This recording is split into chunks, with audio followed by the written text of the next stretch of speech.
ఒకటి నాకు అర్థమైనంతలో కేసీఆర్ గారి గురించి కేసీఆర్ గారి మేజర్ కంట్రిబ్యూషను ఒక పోరాట రూపాన్ని ఇచ్చాడు.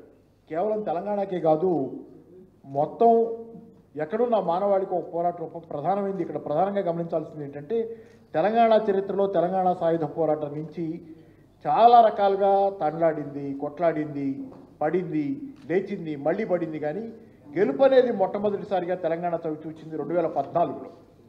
తెలంగాణ వచ్చినప్పుడు మొట్టమొదటిసారిగా ఆథెంటిక్గా గెలుపుని చవి చూసింది తెలంగాణ.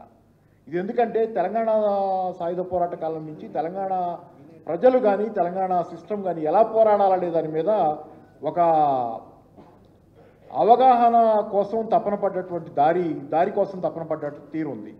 నాకు గుర్తు, కేసీఆర్ గారు తన దగ్గరికి వచ్చిన రైతుల కోసం ఆ రోజు అసెంబ్లీ ఎన్నికలకు ముందు తన దగ్గరకు వచ్చిన రైతు నాయకులతో మాట్లాడతాయని చెప్పింది ఏంటంటే, మీరు అధికారం తీసుకోవడానికి, అధికారం కోసం అధికార స్థానాల్లో కూర్చోవడానికి సిగ్గుపడకూడదు, వెనకాడకూడదు. మీకు అధికారం కావాలి, మీరు రోడ్ల మీద పోరాడుతున్నారు, కానీ అధికారం తీసుకోకుండా మీరు పోరాటాన్ని సంపూర్ణం చేయలేరు.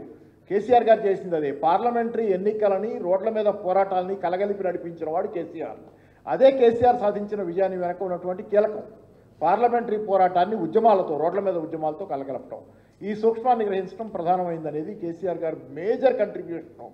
ఈరోజు ప్రజాస్వామ్యంలో గాంధీ పద్ధతులన్నీ విఫలమైనవి అందరూ అనుకుంటున్న కాలంలో, అందరి లెక్క ఎక్కడికి వచ్చిందంటే ఇక గాంధీ పద్ధతులు ఫెయిల్ అవుతాయి ఈ దేశంలో, అవి నడవు అనుకున్న కాలంలో పార్లమెంటరీ పంధాన్ని ప్రజా ఉద్యమాలతో కలపడం ఎలాగో నేర్పిన వాడు కేసీఆర్ ఫస్ట్ టైం.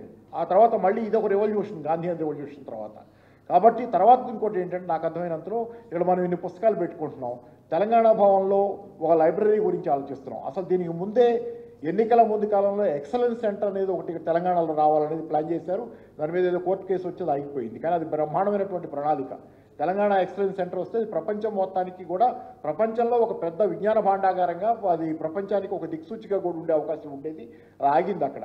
తర్వాత నేననేది ఏంటంటే, ఇక్కడే కాదు తెలంగాణలో ఇక్కడ వరకే పరిమితం అయ్యేటట్లయితే వచ్చిన ప్రాబ్లం ఏంటంటే, మొన్న ఎన్నికల్లో జరిగిన పరాజయం వెనుకున్న కారణం ఏంటంటే, ప్రజలు కేసీఆర్ గారిని అందుకోలేకపోవడం అనేది ఒకటి కారణం. కాబట్టి ఏంటంటే, ప్రజల్లోకి మరింతగా చొరబడాలంటే, మరింతగా చొచ్చుకుపోవాలంటే హైదరాబాద్ లాంటి నగరాల్లోనో లేకపోతే ఒక టీఆర్ఎస్ ఆఫీస్లో మాత్రమే ఈ లైబ్రరీలో ఉంటాయి కాదు, ప్రతి వాడలో, ప్రతి బస్తీలో, ప్రతి ఊళ్ళో చిన్న రూమ్ అయినా సరే, టీఆర్ఎస్ ఆఫీస్లో కానీ ఎక్కడైనా సరే ఒక చిన్న రూమ్ అయినా పేపర్లు ఉండాలి. అక్కడ చిన్న చిన్న పుస్తకాలు, కంట్రిబ్యూషన్స్ చాలామంది ఇస్తారు.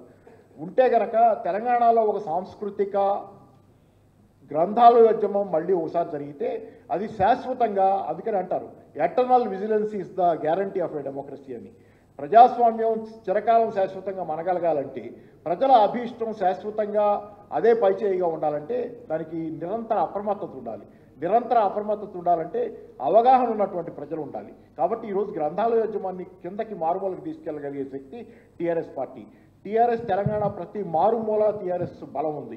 కాబట్టి దీన్ని మారుమూలకు తీసుకెళ్లడంలో టీఆర్ఎస్ బలం పెరుగుద్ది. ప్రజలు చైతన్యవంతులైన కొద్దీ తెలంగాణకు అది గ్యారంటీ. మళ్ళీ ఎదురు దెబ్బలు తగలవు దీనికి.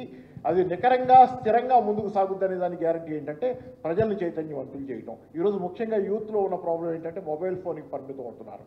మొబైల్ ఫోన్లోనే తలబెట్టుకుని జీవించేస్తున్నారు.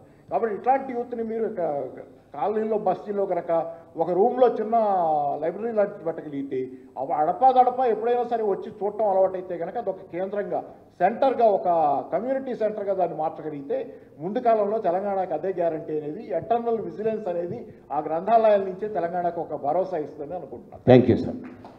థ్యాంక్ యూ పాపారావు గారు. Thank you very much.